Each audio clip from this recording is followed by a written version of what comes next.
Ladies and gentlemen, I never thought I would say it, but hell has officially frozen over. You see it in the thumbnail. You've probably seen it fucking everywhere. The internet is absolutely breaking right now. I almost don't even I know what to am say. breaking. I am breaking. So If it wasn't obvious by the title of this video or the thumbnail, it happened. There was so much speculation and rumors for months. Not even months. The past 10 fucking years was nothing but rumors and speculations until he went to AEW. And then he got fired a couple months ago. And now here we are, November 25th, 2023. Is it 25th? I No. Yeah, it's 25th. I just looked at the date. November 25th, 2023. It finally happened, ladies and gentlemen. It finally fucking happened, and I still can't believe it. CM Punk is fucking back, bro. I never so, thought I never so thought shaken.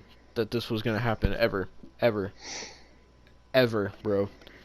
So obviously we still got the whole show to talk about as well, which I kind of just want to get through that real quick because I mainly want to talk about Punk. And Yeah, if you've seen our reviews, the last time we talked about Punk was our all-in review, and it wasn't too positive. Um, yeah. but we're gonna talk about that. But first, let's talk about the rest of the show before we get to CM Punk. I genuinely cannot believe right now that I'm talking about CM Punk on a WWE show. It does not feel, it feels almost wrong to me saying it, but I feel dirty in a way. yeah. So this was Survivor Series War Games, obviously, and the show started off with the women's War Games match, which was Team Bianca, because I guess she was the captain. So it was Bianca Belair, Charlotte, Becky Lynch, and Shotzi versus Damage Control of Bayley, Asuka, the women's champion Io Sky, and Kairi Sane in her first match back since returning at Crown Jewel, which we didn't even talk about that, Austin, because we didn't review Crown No, Jewel. But no, we Kairi didn't Sane review is Crown Jewel. back as well. So the Kairi Sane returned at Crown Jewel, which I was hyped for. Now she's part of Damage Control, and now Asuka's part of Damage Control, and so much just shit keeps So changing much. and like My brain can't handle it no more. Triple H, for the people who were doubting Triple H, oh mm, God, why would you ever? Why would you ever now? You can't doubt him now. you know. Fucking bro, like legit. Kairi Sane came back. Fucking Logan Paul won the United States Championship. Fucking CM Punk is back. Fucking Randy Orton is back. Fucking there's been the goddamn holidays and Thanksgiving and shit's been so busy. I feel like my head's fucking spinning, bro. It all just feels like a blur right now. I, Like it doesn't matter if you're a fan of WWE or not. You gotta admit, with just the amount of ticket sales they get and shit, and just everything going on, like they are in such a big boom right now. This is probably the best that they have been in the past fucking 10 years, honestly. Like yeah, I can't remember the like last time it was this good, honestly. Like it the is crazy. last time it was this good was probably WrestleMania 30. Yeah, that's true. So Fucking yeah, about 10 years. bro. So to talk about this War Games match, excuse me. I'm assuming this match would have been a 5-on-5 if Dakota wasn't injured, but she was injured. So it was a 4-on-4, and it's the match started off with Becky Lynch and Bayley, and they had a nice little back and forth running that match back. Two of the four horsewomen, which was another thing I wanted to bring up real quick. Now, with CM Punk coming back, I think anything could happen at this point. Because if that happened, anything else could happen, bro.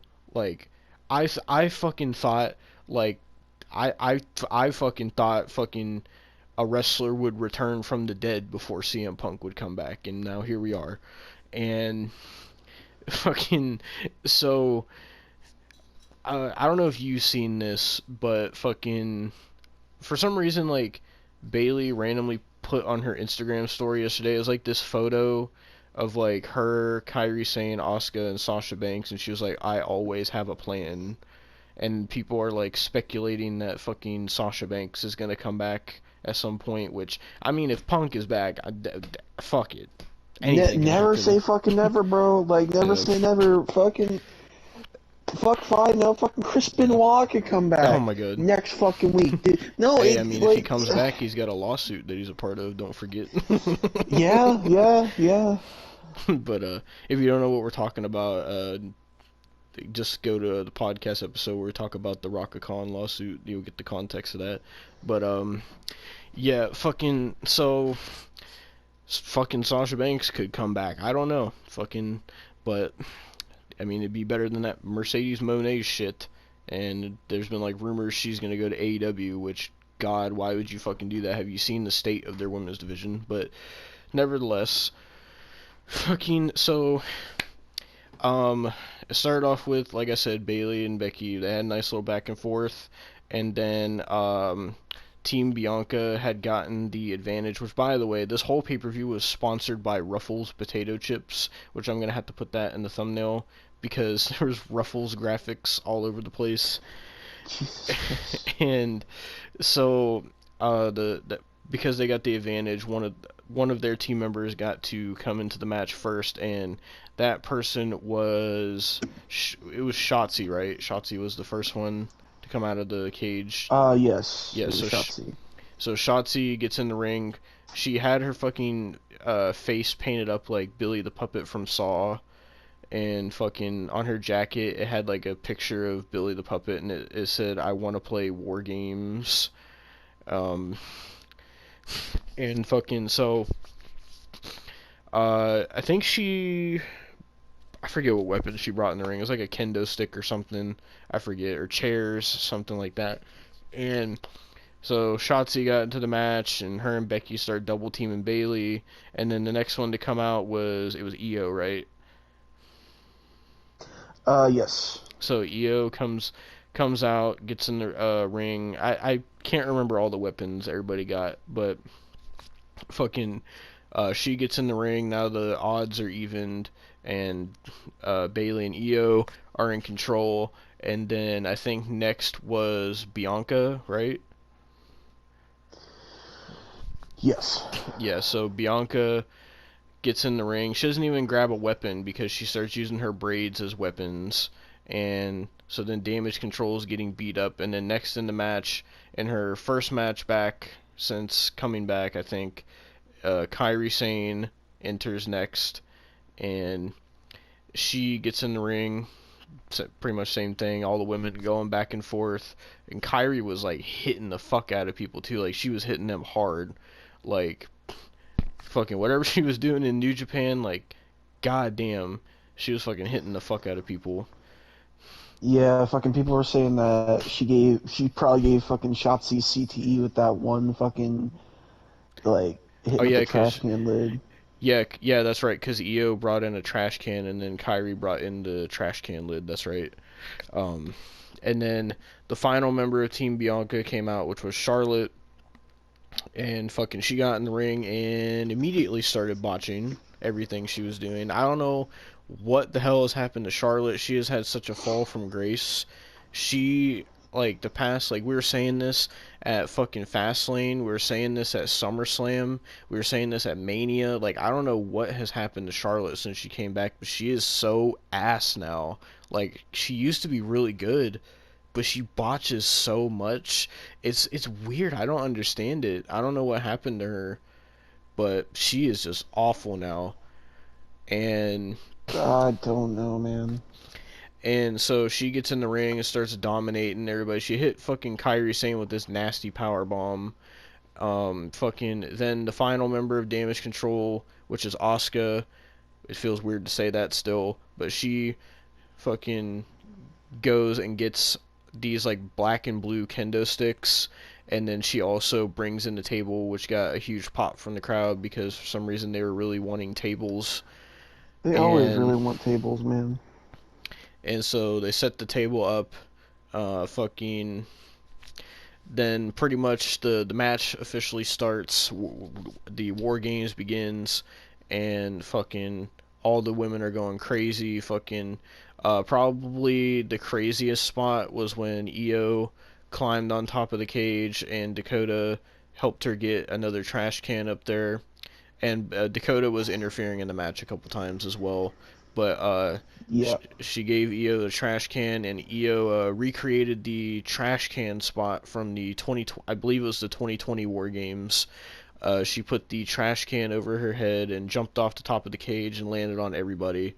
Um, then probably the most dangerous spot of the match was Charlotte decided to climb to the top of the cage. And as soon as she started going up there, I said, this is going to be bad. Something bad is going to happen. And, well, Charlotte does a moonsault off the top of the cage. I don't know what happened to her, why she can't do moonsaults anymore, but she, like, did a moonsault and then almost completely, like, turned back to where she was, like, standing straight up. And she landed on damage control, and, like, her feet, like, directly landed on Io's face. Like, it looked really fucking bad. Yeah, it looked like it was gonna be fucking a bad thing, dude. Yeah, and so the way the match ended, fucking, there's a lot of back and forth.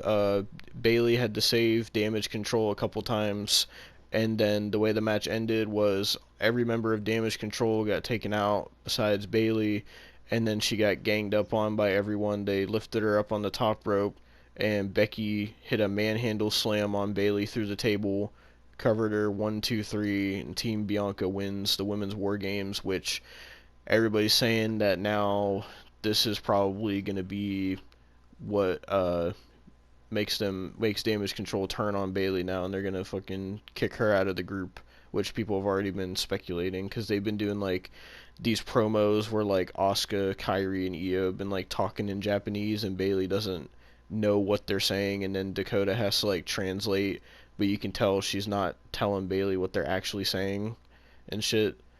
So but yeah, so that was the women's War Games. For what it was a pretty good War Games match. Besides Charlotte botching was probably the only thing I found wrong with it, and the fact that Damage Control lost was also I didn't like that. But I mean, if it's a story thing, I get it. I'm fine with it. But fucking that was how the show started off, and then after that we got into the Miz versus Gunther match for the IC title. And the whole story of this match was Gunther saying Miz wasn't good enough and Miz doesn't belong in the WWE, and Miz's whole thing was that he calls himself the greatest Intercontinental Champion of all time, referencing his I believe it was like 2016 title reign. I know it was 2016, but I forget like when he lost the title, if it was 2017 or not, but I think it might fucking have been 2017. No, actually, no, he had it in 2018. 1.2. I know he had it for a long ass time. The run I think they were referencing specifically was the one where he had like Maurice and then the Miz Taraj. I think that was That's, I think, 2016. like 2017 Yeah, into 2017 probably. 2018. Yeah. Yeah. I think I was off Because for I it. Cause remember, yeah, cause I was thinking 2016 because that's when he was having that feud with fucking Dolph Ziggler on SmackDown. That was yeah, like end I of remember 2016. specifically because it's in the 2K19 story mode as the Miz Taraj and the Miz. Mhm. So Yeah. So fucking Miz was saying like, oh, there's a difference between being the longest reigning Intercontinental Champion of all time and being the greatest Intercontinental Champion of all time. Because if you didn't know, Gunther beat Honky Tonk Man's record for the longest reigning, so now he's officially the longest reigning IC champion ever in history, and he deserves it because Gunther's fucking great. And yeah, so we get this match. Miz had to earn a title opportunity to show that the whole thing was like to show that he does belong here and shit. Um, so we get this match. Um, it was a pretty good one-on-one match. Miz was doing better than I thought he was going to. He held his own, and there was one spot he did something really smart where he ripped the turnbuckle pad off, so the referee had to fix it. And while he was distracted, the Miz low blowed Gunther a couple times, and then did the skull crushing finale. And I legit thought Miz was about to win the title, and then Sadly, he didn't though, but yeah, he still didn't. made it a good match. But Gunther ended the match with Austin's favorite move, the Lion Tamer by Chris Jericho. No, go fuck yourself. By the way, they also mentioned Jericho. Oh They yeah, can Michael just Cole go did. fuck themselves.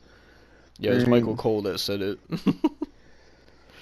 But so yeah, Gunther makes the Miz tap out, and Gunther retains the Intercontinental Championship. There was only 2 title matches on this show, by the way. And then the next match was supposed to be Carlito versus Santos Escobar, because between Fastlane and now, Santos turned on the LWO, and he's kind of doing like a Eddie Guerrero type heel turn, and he attacked Rey yeah, Mysterio and took him out. And it was supposed to be him and Carlito, but he took out Carlito, so then they changed it to Dragon Lee versus Santos Escobar, which this might be the first time I ever have to put fucking Dragon Lee in the thumbnail now that I think about it. Um, yep. but I didn't watch most of this match because I was taking my dog outside, so if you want to talk about this match. I mean, it was a competitive match. I mean, it didn't really last too long. Um, Dragon Lee got some offense in. Fucking Santos got some offense in. In the end, Santos won with the Phantom Driver, and yeah, that was basically it. Like, it wasn't really much of a match, to be honest. I wasn't too interested. Yeah. It's crazy though. I was saying, so we watched this with Miguel and Kyle and Tyrese, and so I was telling everybody that it's crazy that not it hasn't even been like a year that fucking Dragon Lee earlier this year was still in AAA, and then he got signed to WWE. He debuted on NXT, then went up to the main roster, and now he had a fucking match on Survivor Series. Like, that is a crazy fast like rise for Dragon Lee. And for what I've seen of him, he's very good. I like him. Um, Yeah, but after that match, we had the last women's match on this show, which was for the Women's World Championship. It was Rhea Ripley defending against Zoe Stark. I think this has been the first time she's gotten a one-on-one title match. Um, so basically, the whole reason this match happened was because at Crown Jewel, it was Rhea versus Raquel versus Zoe versus Nia Jax for some fucking reason, and fucking Zoe almost won in that match. Like, the whole story was Zoe saying, "Oh, I almost beat you. If it wasn't for Nia Jax, I would have beat you." So then they did this match, and yeah.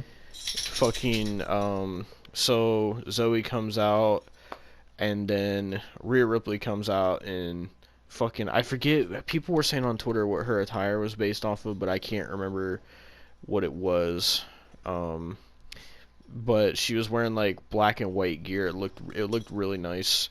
And the match itself, it was an alright women's match. It wasn't like the greatest women's match I've ever seen.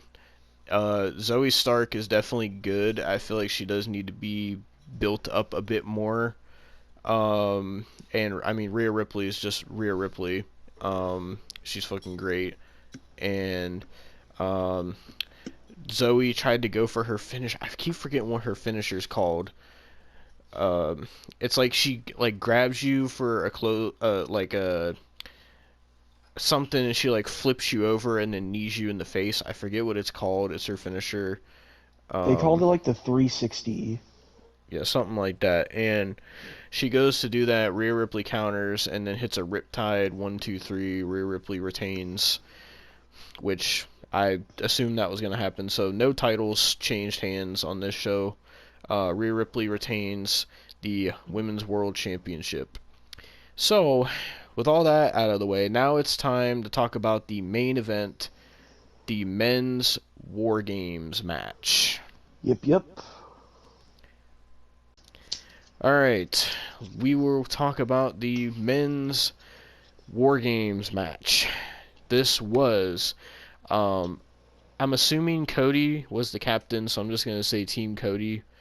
Yep. Which was Cody Rhodes, the world champion Seth Rollins, Sami Zayn, and Jey Uso, and their fifth member that Cody had called up, which was supposed to be Randy Orton. But the whole pay-per-view, they kept saying, "Oh, where's Randy? Where's Randy? He's not here. He's not here. I don't know if he's showing up." And the other team was the Judgment Day of Damian Priest, Finn Balor, JD McDonough, Dominic Mysterio, and their partner Drew McIntyre, who is heel now. So I'm interested to see where he's going to go with this heel character. It starts off with Seth Rollins and Finn Balor started the match. And I mean, if you've seen Rollins and Balor before, then you know the kind of stuff they did.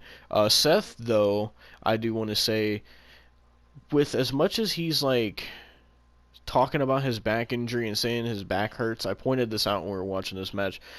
I wonder why he's like taking such crazy bumps on his back and like taking kendo stick hits to the back and shit. Because you would think that he would like try to protect it a little bit so he doesn't fuck his back up worse. I think some of it is kayfabe, to be completely honest. To be fair, yeah, I feel as if that is the case. So Seth and Finn start, and then the Judgment Day had got the advantage. So the next person that came out was JD McDonough. The Judgment Day was actually in like all black and white gear. It looked pretty sick. And they had this like skull type deal too. Yeah. And so JD McDonough comes out, and JD McDonough is actually, I feel like he's kind of underrated. Like what he was doing in this match, he's actually very good in the ring. I've always thought fucking JD McDonough was underrated. Yeah. I think maybe it's because they've been kind of making him like a more of like a comedy type character. I think like oh, go ahead. He didn't really have a gimmick in NXT, so that's why I was kind of like a little harsh to him. But like now that he actually has a gimmick, I think I've always liked him as a wrestler, but I've never really liked him completely like that, like I do now. So yeah. So he, I think he brought in another kendo stick, and yes, so they start double teaming Seth with kendo stick shots and double team moves on Seth. Seth tries to fight him, but he can't. And then the next member of Team Cody to come out was Jey Uso, and he runs to the ring. I forget. I think he got I want to say a chair. I could be wrong. And so he gets in the ring, starts taking out Balor and JD, and then the next member of Judgment Day to come out was Damian Priest, and they showed this interesting part where Drew was gonna come out, and then Damian told him to not come out, and Drew was like, he's like, "What are you doing?" And Damian's like, "Oh, we gotta stick to the plan." And he was like, and Drew says something, "Oh well, he said I thought this was the plan," or something like that, and Damian said, "No, my plan," or something like that, because they're like trying to build this tension in the Judgment Day where Damian is like being told that he's not the leader, and that everybody's acting like Rhea Ripley is the leader. So like him and Rhea have been having like tension about who's leading the Judgment Day, and so Like, I think the whole thing was supposed to be Rhea's plan, but then Damien felt like he's the leader, so it should be his plan. Is like that kind of thing. And so Damien goes to the ring, starts fucking Damien is great in the ring. My man was fucking absolutely like brutalizing Seth and fucking Jey Uso, and the dude is strong as fuck, and he's so agile too. Like he dove off the fucking side of the cage as well and shit. And then the next member of Team Cody was Sami Zayn, and Sami Zayn comes to the ring, gets a huge pop. Everybody loves Sami, and Sami, I oh yeah, I almost forgot to say Damian Priest he brought a baton. I don't know where the hell he got a baton Yeah, from, I but thought it was a fucking knife at first. I'm not even gonna lie. he was gonna pull some New Jack shit, pull a knife in the Shit, I fucking wouldn't. match. I wouldn't have. I was just like, okay. When But they said it was a baton, I was like, oh, thank God. yeah, fucking.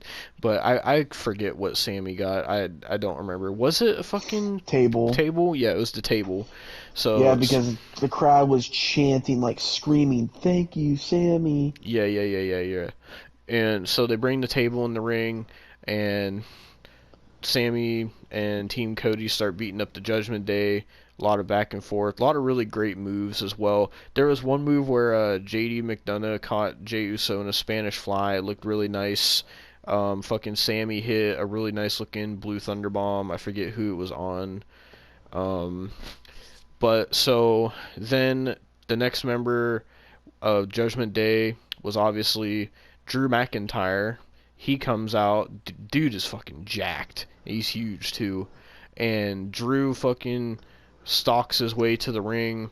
And he just gets in the ring. I don't think Drew grabbed a weapon, and he gets in the ring. He just starts beating people up and taking people out.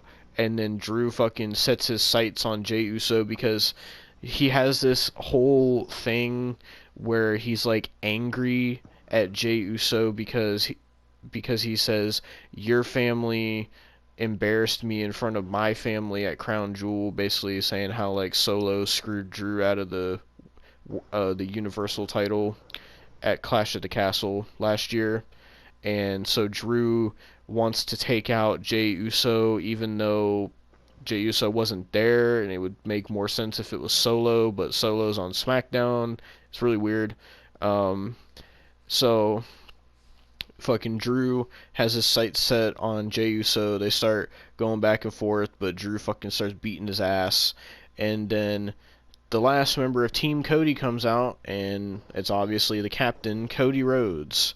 And fucking so Cody runs down to the ring very comically. People have been making memes about Cody Rhodes' runs. I don't know why he runs like that, but He runs like he's got shit in his pants. I'm not even gonna lie. yeah. So Cody, I did Cody grab any weapons? I don't remember. He didn't. No, he had a. I think he had a chair with him. I think. I don't know. I know at some point I think Sammy went on the top rope and grabbed a fucking pipe that was just like in the wall of the fucking cage. I don't know why that was there, but he just grabs this fucking pipe and starts hitting people with it. And fucking so all of Team Cody is in there, and then Cody starts cleaning house and shit. And then oh, I know what it was that Cody got. He got the bull rope. That's what he got. Um Oh and, yeah. and so he gets the bull rope out, and then Seth Rollins grabs the other end, and then they look at each other, and then tension starts building because obviously, if you remember last year, they were rivals and shit. And Cody tells him, "Oh, like we said, just for one night, we got to work together just for one night." And Seth is like, "All right, but just tonight." And so they start attacking people with the bull rope, and they low blow Finn Balor with the bull rope. And then the final member of the Judgment Day comes out, which is Dominic Mysterio, and he comes to the ring. I don't remember if he grabbed the weapon or not. I really don't remember. But he gets in the ring, and Then now it's a 5-on-4, so the Judgment Day starts beating up Team Cody, and they're in control. And then the timer starts counting down for Randy Orton. Is Randy Orton going to show up? Nobody knows. Nobody knows if Randy's actually going to be here. And the timer goes out, and then Rhea Ripley comes out. And we're like, what the fuck? And she comes out with the Money in the Bank briefcase and is trying to. I found this part pretty weird. She's trying to cash in Damien's Money in the Bank because they had I forgot, they had put Seth through the table. And so Rhea's like telling him, "Oh, cash in, cash in." And I was like, "Wait, so you can cash in your Money in the Bank if you're already in a War Games match?" I I found that mean, confusing. if you could cash in a War Games match, does that mean you could cash in like a Royal Rumble? I don't know. That's why I'm saying it's weird. Like it's like they're changing the rules for the Money in the Bank. Could It's you weird. possibly cash in a Money in the Bank match? I mean, if the champion is in a Money in the Bank match, I suppose, if we're going by these rules. You know how stupid that would be if they cash in, fail to cash in, and then win the Money in the Bank again, and then cash in? That would be so That would stupid. be so stupid. Fucking, but so Rhea Ripley is telling him, "Oh, cash it in," and then we hear fucking, "I hear voices in my head." It was so good to hear that again. The crowd pops so loud for Randy, and Randy Orton makes his return after what, like a year and a half, I think it's been. Yeah, and also you gotta mention the best return about it, the baby oil. Oh yeah. It's back. Oh man, Randy lathered himself up. He was all greased up for this. My man got the Johnson and Johnson out for this match. And fucking so Randy comes down to the ring. He's looking jacked too. My man's been working out. Like even WWE posted about it. They said it's the swole Randy Orton era. And so this is the first time Randy has wrestled since like early 2022, I think. And fucking basically, if you didn't know, his whole thing was he had like a back injury, and they said that he might not even ever wrestle again, which I'm so glad that he's able to wrestle again, thankfully.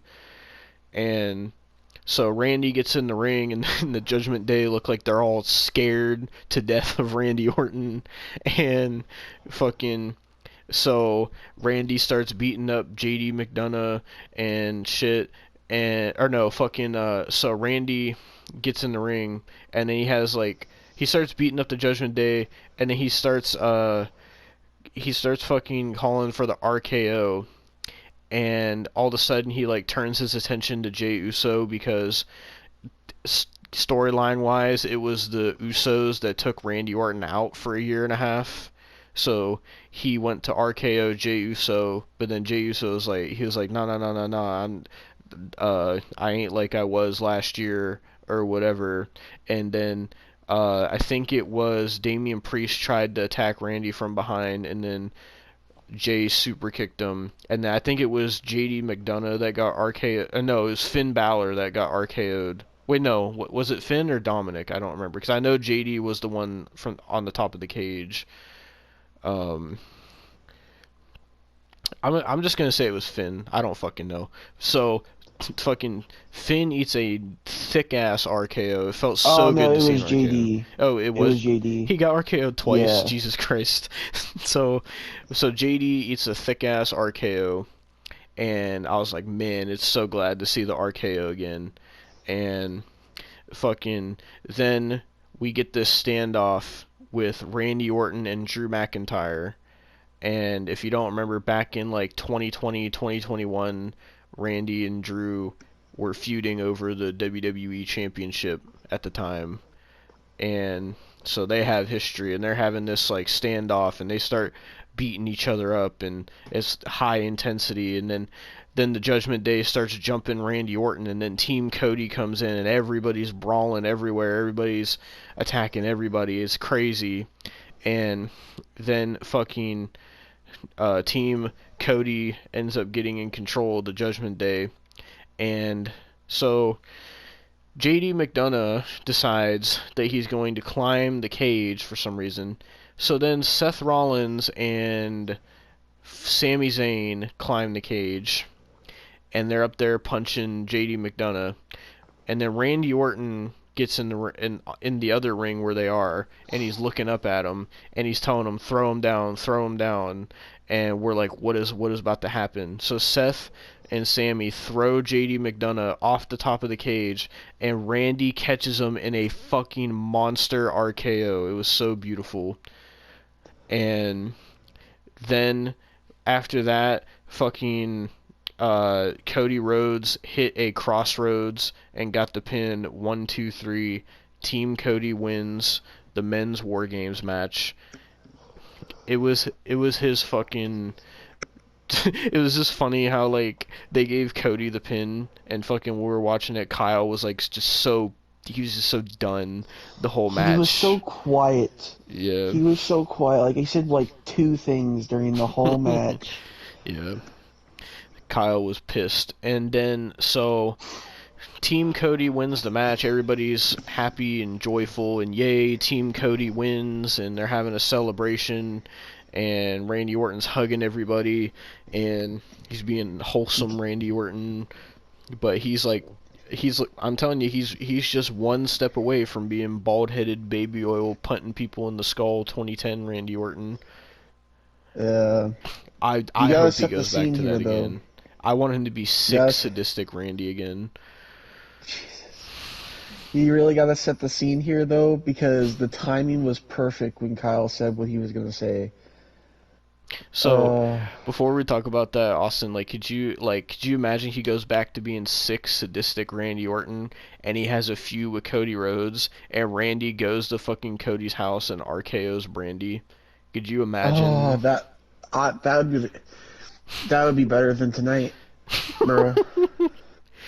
Just fucking flat out RKO's her. No, he could punt her. I'd be down with him. Jesus Christ. But so yeah, fucking. Reggie RKO's their kid. It was funny too because they kept bringing Legacy up, and even in the promo for the match, they even played like a little bit of the Legacy theme, and they showed the Legacy logo, and I was like, man, like, it's just they can't show Ted DiBiase Jr. They can't because if you didn't know, he's going to prison for fraud, so it's I guess you could say he made quite the legacy for himself because now he's going to prison. And it's alright, give it like 10 years. And be fine. No, what, they're gonna wait? So they're gonna wait 10 years for Ted DiBiase Jr. to get out of prison, and then be like, "Oh, here's the legacy." It'll be the biggest thing ever because it fucking it would be like just like CM Punk. It's like the Forbidden Return. Well, CM Punk didn't go to prison for fraud though. I mean, AEW is kind of prison. I mean, yeah, but you're not wrong. But so. I guess we should get to that now. So, pretty much. Set the scene though. So the whole thing was Kyle made a bet on this match, where he said, because I guess to be fair, none of us thought it would happen, but he thought it wasn't gonna happen. He wasn't the only one that made a bet. We'll talk about who else made a bet as well. But so Kyle made a bet that if CM Punk returned, that he would buy a Dream shirt. Now, he fucking hates Dream. He can't stand him. And so, after the match, they show, the copyright thing at the bottom, usually when the show goes off the air. And we're all like, oh, man, that was a really good match. We're glad to see Randy Orton back. And Kyle, it's almost like fate. He had to say it. Kyle said, well, guys, I'm glad at least now I don't have to buy a Dream shirt. And it was like God just looked at Kyle and said, bet. And fucking, I'm not kidding you, the second he said that, all we hear is and Kyle fucking lost it, bro. And so when that happened, at least I'll describe my reaction, you can describe yours. So my reaction was they were just celebrating, and then fucking I wasn't paying attention because I was like, oh, the show's over or whatever, because I saw the copyright thing, and then I heard it, and I was like, I looked at my screen and I seen the CM Punk graphics pop up. I fucking screamed, bro. I was like, no, no fucking way. And I went to get up, but I was like shaking because I didn't think it was real, so I almost fell out of my chair, and my chair went like flying across my room. And I just sat there and I was screaming. I was like, no, no fucking way. Oh my God. And then CM Punk walks out and I was shaking, bro. But you can describe your reaction. I was fucking screaming. I was screaming. I was like, let's fucking go. Let's fucking go. Yeah, Like, he actually did it. Like, bro. I. And fucking Miguel was screaming too. Like we were all. This was all like simultaneous. Like Kyle was screaming in anger, and we were all screaming in happiness. It was like a. It was like a. It was like harmony in that moment, and fucking.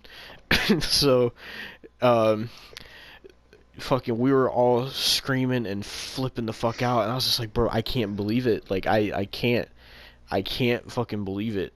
Like he's actually fucking back, and I was just so shook. My hands were shaking, my legs were shaking. I just couldn't believe it. I was like, I had to fucking wipe my glasses off and put them back on my face just to make sure that I was seeing what I was seeing. And CM Punk walks out. When I tell you when Cult of Personality started playing, keep in mind they were in Chicago, so you already know. I'm telling you, there was people in the crowd. There was an 80-year-old man in the crowd decked out in CM Punk merch. There was people in the crowd that had CM Punk Chicago flags. There was people with CM Punk signs. They were chanting, bro. When that hit, when the Cult of Personality hit, that might have been the loudest pop for a return I've ever heard. I'm being dead serious. That might have been one of the, if not the loudest, one of the loudest. That building almost exploded, dude. I could only imagine what it was like to be in that crowd at that moment, dude. And so CM Punk walks out. He's just wearing like a fucking plain white t-shirt and some Adidas's, and he's got like a military crew cut hairstyle now. But besides all that, CM Punk, for the first time since the Royal Rumble 2014, CM Punk steps into a WWE arena, and for the first time in almost 10 long fucking years, CM Punk is finally fucking home. I was in utter shock and disbelief, and the crowd was losing their mind, bro. Absolutely losing their shit. He didn't really go to the cage or anything. It didn't really have anything to do with the people in the War Games. He just kind of came out on stage and shit. But it was wild, bro. Like like I said, I can only imagine when that music hit in that arena, just how fucking deafening it was in there. But fucking so yeah. Now I We want do to need to talk about some stuff, yeah. I want to talk about the other bet because fucking, well, since I talked about the Kyle one, you could talk about Mr. Ryback if you want. Well, there's an update to that, too. Oh, great. So he said, and I quote yesterday, he said, if CM Punk returns, then I will retire from professional wrestling. Now, you want to hear the update? Oh god, what's the update? Did Ryback respond to it? He responded to it and he said, I meant if he returned to AEW, I'm not retiring. Oh, you're such a fucking bitch, Ryback. Go fuck yourself. Go fuck yourself, Ryback. But Austin, not even CM Punk, we have to talk about the biggest return of the night. Because they had a backstage segment about Ruffles chips. And the Yep. biggest return I've ever seen, R-Truth returned to WWE I I couldn't believe it. I was fucking I can't even say it with a fucking serious face. Fucking R-Truth is back as well, which I'm happy about because I fucking love R-Truth. Everybody loves R-Truth. But R-Truth was like talking about Ruffles potato chips and shit. Um, but what was the other shit we needed to talk about? Well, there's been some updates on the reaction to CM Punk, actually. So a couple people have ran their mouths. Riddle has ran his Oh, mouth, great. saying, "Hey, at WWE, you thought I was hard to deal with? Laughing emoji. Have fun with 0-2 CM Punk." Also, there is a thing where apparently Drew McIntyre stormed to the back and stormed out of the arena angry as fuck. Oh my god. And then also the fact that Seth Rollins was visibly angry and had to be held back by Michael Cole and Corey Graves. Yeah. If you don't know why, well, there's an interview out there you can watch with Seth Rollins where Seth Rollins he calls CM Punk a cancer to the wrestling business. So there's that. But you Yeah. know, I mean, people are gonna feel how they feel about it, and I understand why they do because this is what I want to talk about because like all this it's kind of CM Punk's own fault, honestly, because of just all the dumb shit that he was saying and doing the past 10 years that made himself look bad, and like just him shitting on WWE for so long, and then him going to AEW and having that god awful run there and just being in so much constant bullshit and drama and looking like a fucking fool. Like, I don't blame them for feeling how they feel because if I was in that situation, I'd probably feel the same way too. But Triple H talked about it after the show on the conference, and he said that CM Punk is a very controversial figure, but he said the fans wanted it, everybody wanted it, so he made it happen, and fucking so I mean, I feel like Triple H said it himself. He said that like CM Punk is a different person now.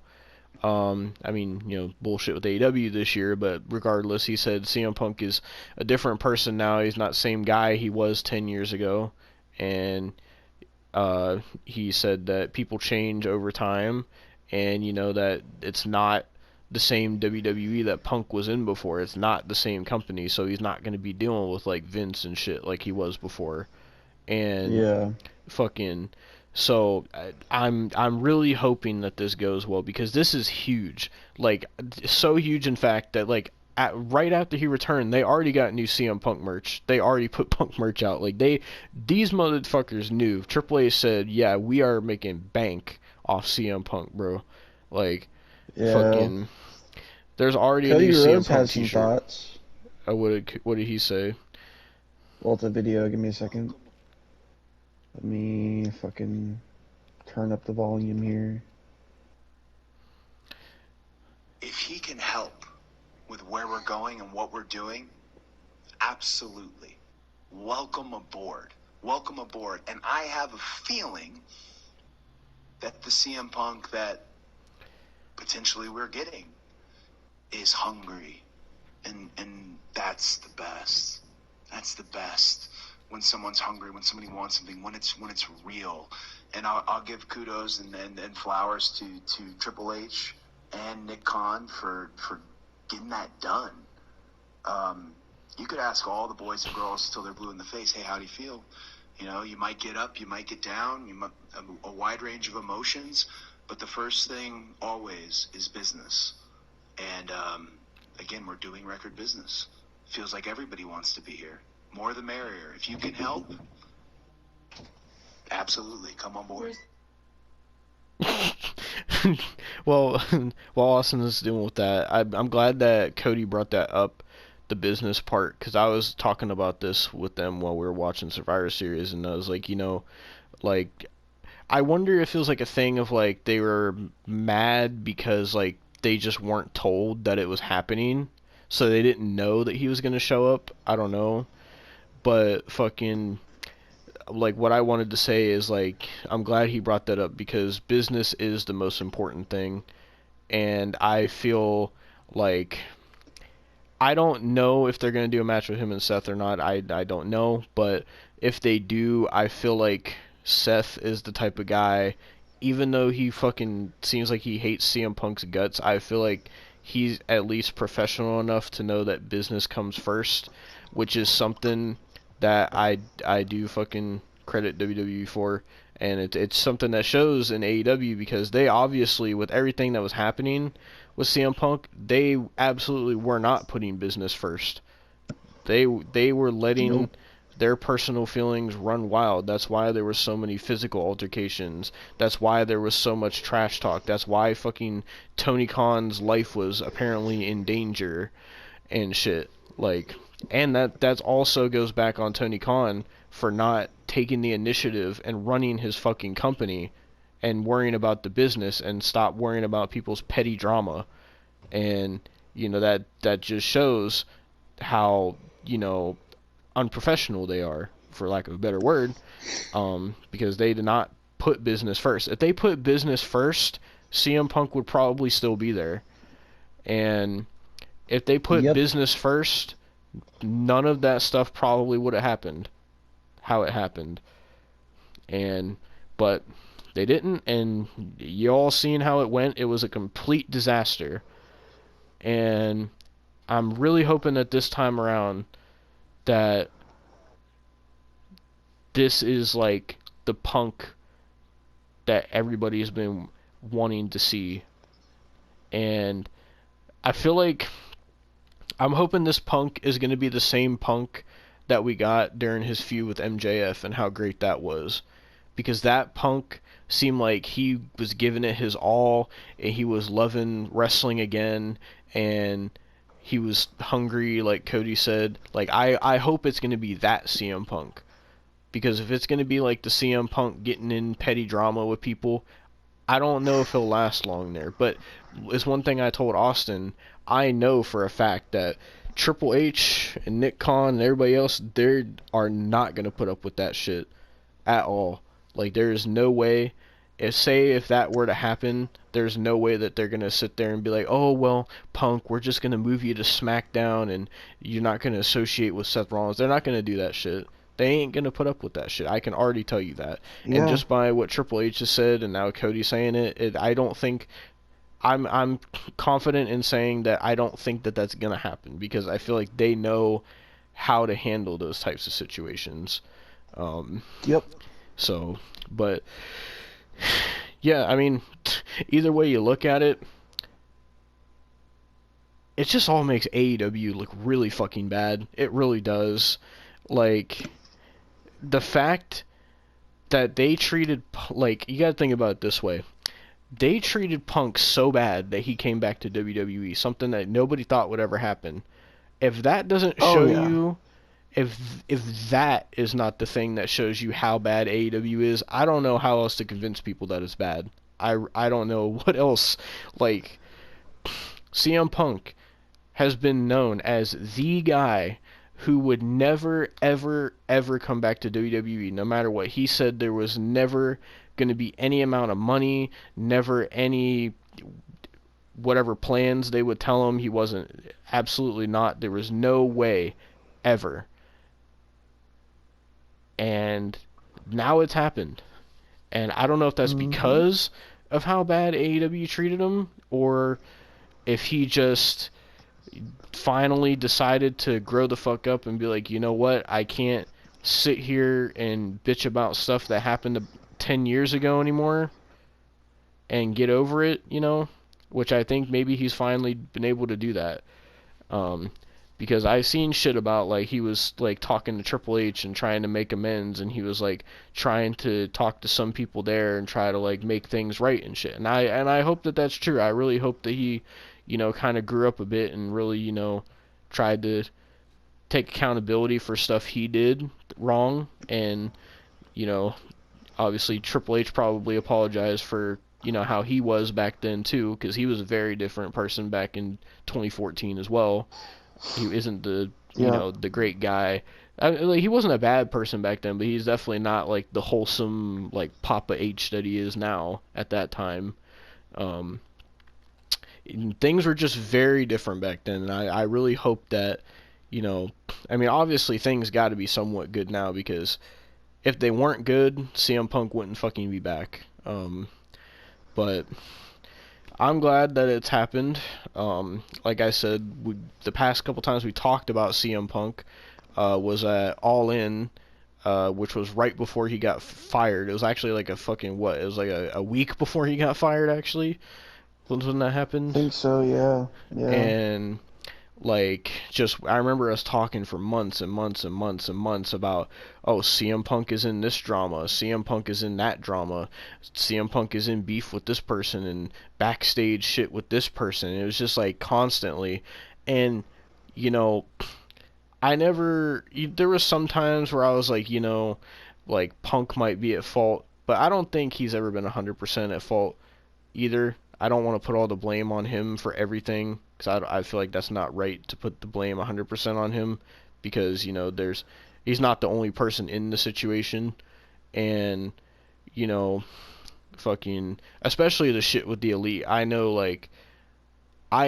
how fucking childish they are, so I there's no doubt in my mind that like at least half of that was their fault too. And I honestly wouldn't blame him for not wanting to work with them either, because I mean they're fucking pieces of shit. So, um, but yeah, fucking it's crazy to me, just like all that negativity surrounding CM Punk all year. It's almost like it's all gone now, and it's like, I mean, that remains to be seen with what he does and who he wrestles and where he goes from here. But this is almost kind of like they kind of like hit a refresh button on CM Punk almost, if that makes any sense. And I still have some worries about it, but I'm really hopeful that it's gonna go well, and I'm glad to see him back. Oh What? no. Kyle posted on Twitter, good news, I have 1 year of PS Plus. Bad news, gotta buy Dream merch. He shouldn't have made that bet.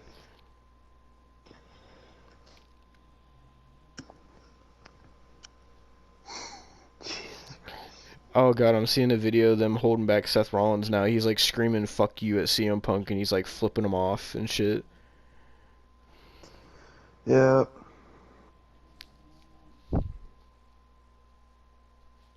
Here's the, I'll send Oh it my to god, you. Here's, Seth Rollins tweeted, he said "fight me" at CM Punk. that was in 2019. Oh, oh, it came Yeah. up because fucking Miguel reposted it. I just seen it. I just sent you something.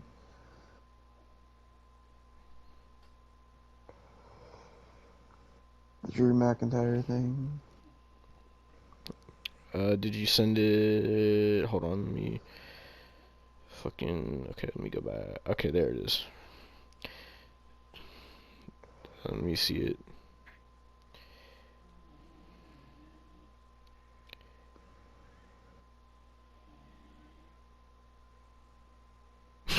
Damn, he was walking hella fast. Yeah. I mean, like I said, I don't know where it's gonna go. Nobody knows where it's gonna go. The moment happened, and it's like Triple H said. He said it's a lightning in a bottle moment, and you can't really argue that, because it's even like I was saying leading up to this when I was telling the guys about it. I said, like, I don't know how the run's gonna go. I know the Oh, hang moment on. itself is gonna be It really says cool. before CM Punk made his return. Oh, well, So it might not even be. I think it's more of a storyline. They were clickbaiting it. no, well, there you go. So what is like Seth Rollins like the only person that's actually like upset about it? Seems like it. See, but if they're smart with it, they could turn it into an actual legitimately good storyline. And because of like them actually not liking each other, as long as they're both willing to put that aside for being professional in business, I feel like they could have like an actual like really fucking great feud if they are able to do that, and I really hope so. But like I was saying, like I even said like if this happens, like the moment itself is going to be really cool. It's going to be like not there's no doubt now, Austin. This is going to be remembered as like one of the greatest returns ever. There's no doubt in my mind. Like Oh yeah. this is going to be remembered as one of the coolest moments that's ever fucking happened in wrestling. But where it goes from here, nobody really knows as of yet. But I really hope that it goes well, because if this doesn't go well, then honestly, there's just no hope for CM Punk if this does not go well. And I really hope it does, because I like CM Punk. I really, really just want him just to end his career on a good note, you know, like not be known as the fucking drama guy and the whiny bitchy guy and the guy getting in beef with everybody backstage. Like, I'm sure he doesn't want to be known as that guy either. Yeah. And, you know, I just am hoping everything goes well. I don't know how long he signed for. I don't know how long he plans on staying. I don't know any of that. Like I said, we'll find out. But, yeah, what's your thoughts on the whole CM Punk thing? Because I kind of said a lot, so I just want to let you speak for a minute. Oh my God. So before I speak, give me a second. I'm in. Somebody, somebody said, "Fucking, this is how the Triple H and Punk contract negotiations went and shit." Can I wear your blazer? You can even wear my blazer. I'm in. Jesus Christ. Oh my God. My thoughts. I hope it doesn't fucking backfire. I hope he ends his career on a good note. My thoughts are kind of the same as yours. Truly, like it's surreal. It's honestly surreal. Oh my God. But Someone said Vince McMahon after he heard CM Punk's music play at the end. You stay here! You stay here with Stephanie! You take me to him! Take me to the son of a bitch! Take me to him! Come on! Go! I want to know what fucking Raw or whatever that's from, because I want to watch that episode. oh Jesus. But, oh my God. So apparently someone, when Seth Rollins was flipping off CM Punk, someone took a picture of what CM Punk was doing, and CM Punk was waving hi to him, apparently. Jesus Christ. I don't know. I'm hyped and excited for it. Like I said, just really hope it goes well, but I'll let you continue talking. No, I mean I really don't have much of an opinion that's not pretty much your opinion, honestly. I'm not even gonna lie, because I mean it's just surreal. It's just surreal, bro. Like I don't really have much to say. I can't. My brain's kind of just scrambled right now, in a way. Bro, apparently his return got 1.3 million views in 15 minutes. Oh my God. I want to see what it's at now. If they posted it. I would assume they posted it by now. Let's see. Okay, that's fucking conference shit. War games. Are you on Twitter? I'm on YouTube. Oh. Okay, fucking hold on. Let me go to Twitter. I think that's what they're talking about. Hold on. WWE. I don't know which one, because they put up multiple videos of him returning. I'm assuming it's the one that says never say never. Oh my God, it has 7.4 million views in an hour. Jesus Christ. Oh, well, I'm going to play this real quick, just because I want everybody on this review to hear how loud this pop was. This was fucking insane, dude. Just listen to this.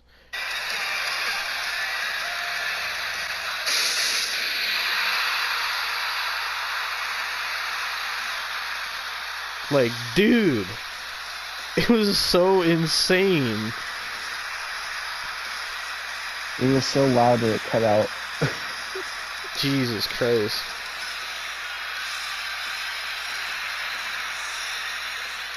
Can you hear it now? Yeah.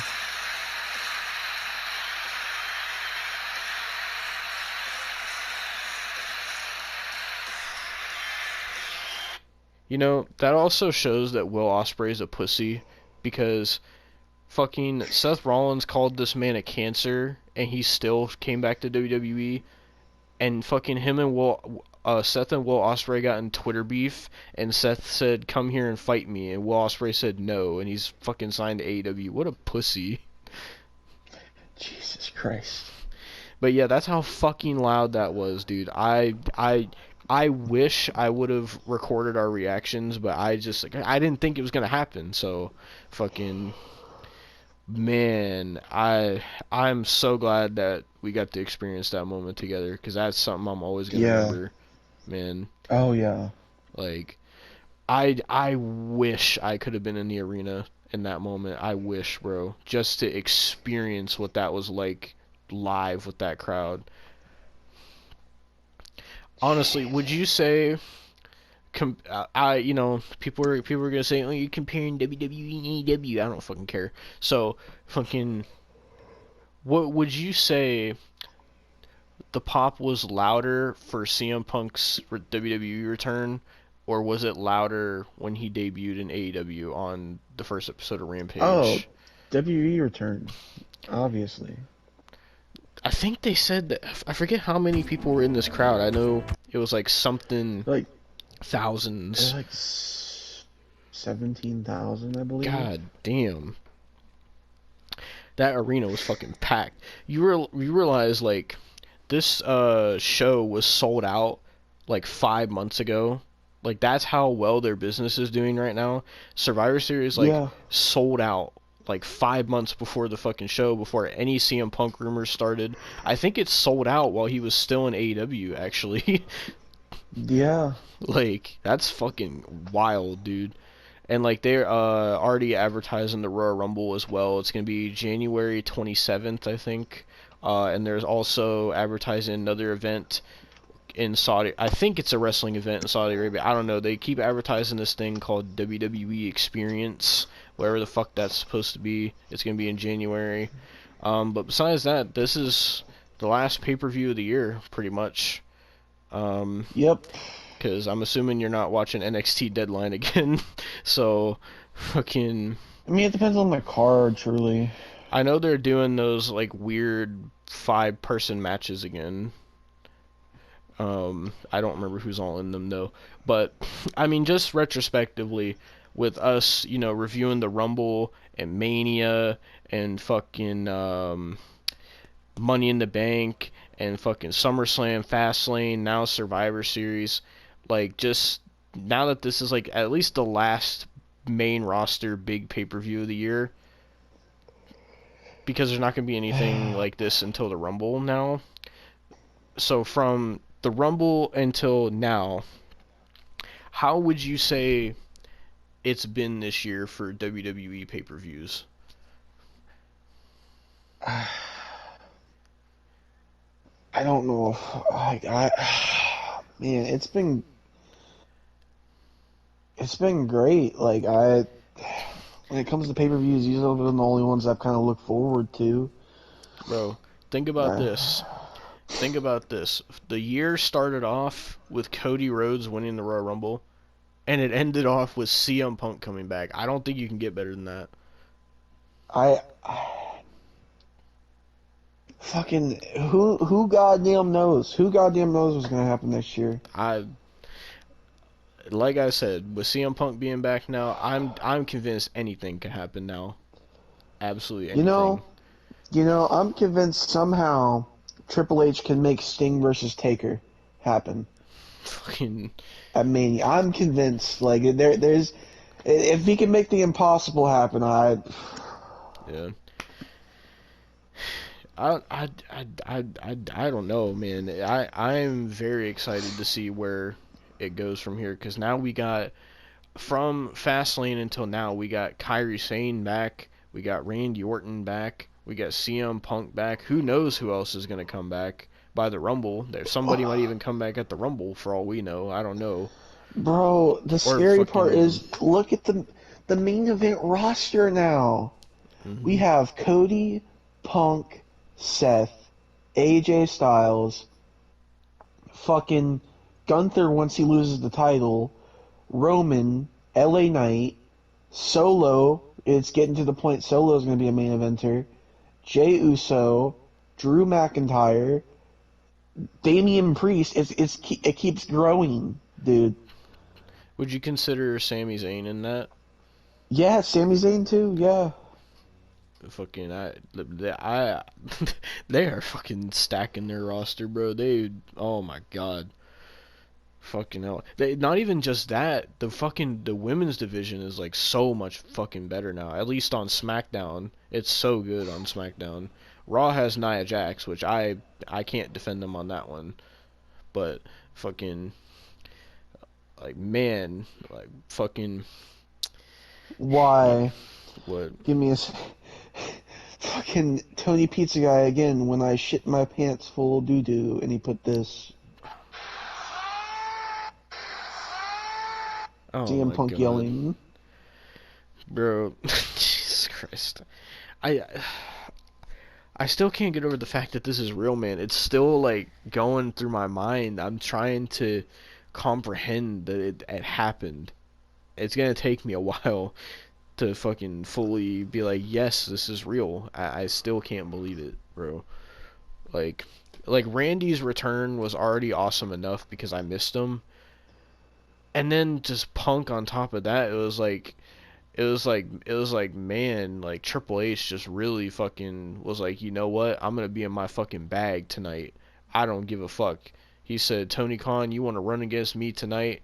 I'm gonna fucking squash you. Fucking my man, fucking just, oh my god. And fucking Austin was saying like now that Punk is here, and we got Cody too. And if in the Rumble, if MJF doesn't re-sign and then MJF shows up, that's just it, bro. That's just they don't got nothing else, bro. They don't. You look at that roster and tell me. I want whoever's watching this, look at that AEW roster, and I want you to tell me who they got there that is going to be on the level of any of these people going to WWE. I want somebody to try to tell me that, because you can't. There's MJF is the only person there that is on that level, and it's sad because I don't know if you've seen how he's been getting booked lately, but the way they're booking him is making him look really fucking bad. Like extremely bad. Did you see the shit with like the whole Jay White match disaster? Because I saw some clips from Yes. it. They're making MJF like he's like a comedy character now. It's really bad. Like they don't even take him serious as a world champion, but he's like the only fucking guy there that's even close to being on this type of level. And everybody's saying, "Oh, Jay White. Jay White fucking sucks, bro. I'm sorry, but of everything I've seen of him in AEW, he is fucking trash, dude. Like he could have been big if he would have went to WWE, but no, that's what he chose to do, and that's where he's gonna be. So, but like I said, and like Austin said, if MJF shows up in the Rumble at this point, which I can't even imagine what your reaction is gonna be if MJF comes out during the Rumble. I can't even imagine. I'll pass out. I'll pass out, bro. I'm just But gonna yeah, hear that I was gonna hear Austin fall out of his chair, just bro, unconscious. that's when I'm just like, see, God rest his soul, Bray. Triple H made Bray come back. He didn't get Cody. Fucking Vince got Cody, so I'm not gonna Yeah. say that. But like, he got like Kyrie. He's gotten Cross. He's gotten all these fucking people. And then CM Punk, that's just like, Bray is one thing because he never wanted to leave. Mhm. Kyrie's another. I mean, that's a whole thing where they had good terms. Punk left on terrible terms. He fucking sued the company. Yep. Like,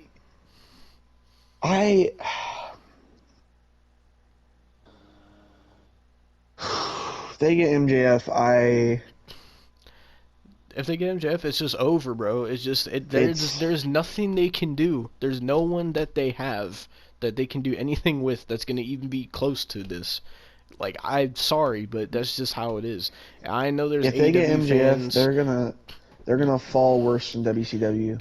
bro. Like they're I going to fall know. worse. I know there's people that are gonna be like, oh, Kenny Omega, oh, Jay White, oh, fucking, it kind of really just makes me fucking sad that Edge decided to go there now, because Yeah. now he's gonna be stuck there and fucking. Did you see? Speaking of Edge, did you see like that whole promo he did with like Ricky Starks?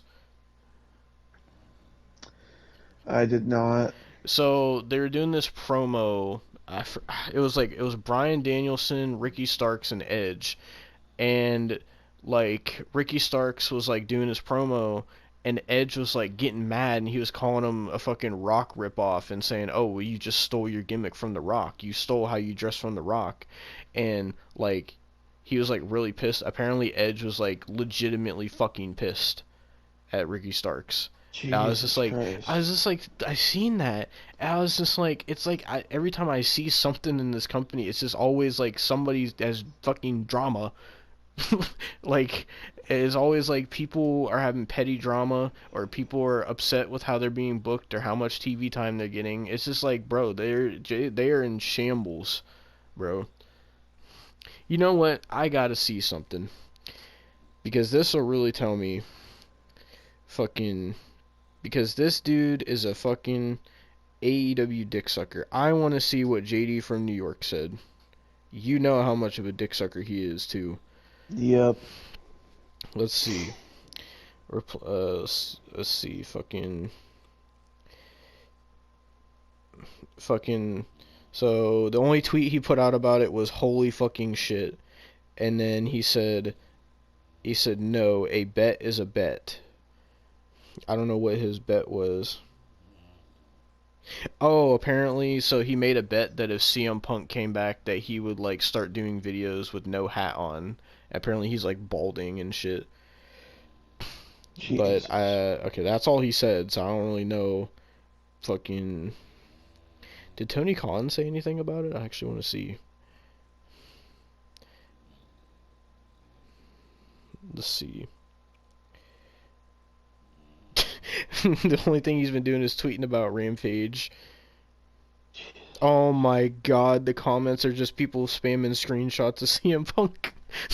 Oh no. It's good. It's good. They deserve that. They deserve that. Do you know why, Austin? Do you know why these fucking people deserve that? Because do you remember? Why? You remember when we watched SummerSlam 2021? That was like Oh the same day. yeah. That was the day after Punk came to AEW. You remember how people were like, all the AEW fans were like just spamming all WWE stuff, saying, "Oh, no one cares. WWE is dead. Punk is back. No one cares. All we care about is CM Punk." They fucking deserve that shit, bro. For doing that shit, this is what they fucking get for that, bro. Karma always fucking comes back. So fuck you, AEW fans. And I bet you so many fucking people that loved him in AEW are gonna turn on him now, just like they did Cody Rhodes. Fucking, I mean, Kyle already fucking called him a traitor, so there's that.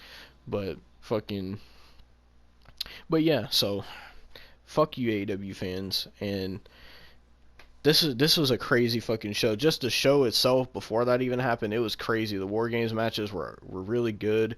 The singles matches weren't the greatest, but they were pretty good.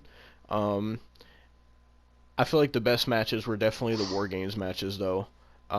Yeah. And just this was like, it was like, Randy coming back was already enough. I felt if it would just been that, I would have been fine. I would have been like, you know what, Randy's back, I'm happy.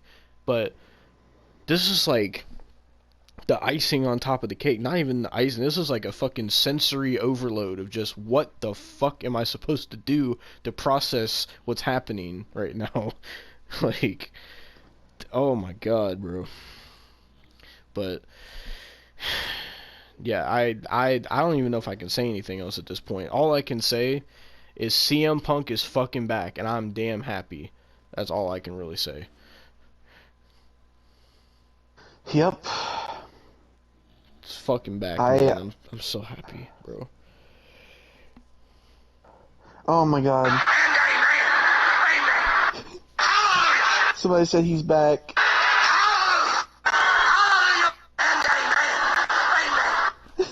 What was that?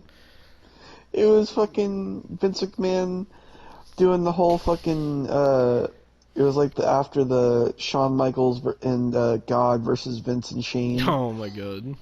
and he was like, Hallelujah, Amen, Amen. Bro, fucking. What's even crazier? What's even crazier is that like Punk's gonna be back in the games now. He's gonna be fucking probably making his debut in Supercard. He's fucking gonna get fucking action figures again. He already has merch, bro. Like I never thought that this would happen again, bro. Do you want to know the sad part about it? What? There's like so many like different AEW action figures still being made of him that are up for Oh pre-order. yeah. Oh yeah, because I seen Ringside tweeted they're like, oh, now that CM Punk is back, don't forget to get your CM Punk Unrivaled figures. And it's just like, shut the fuck up, Ringside.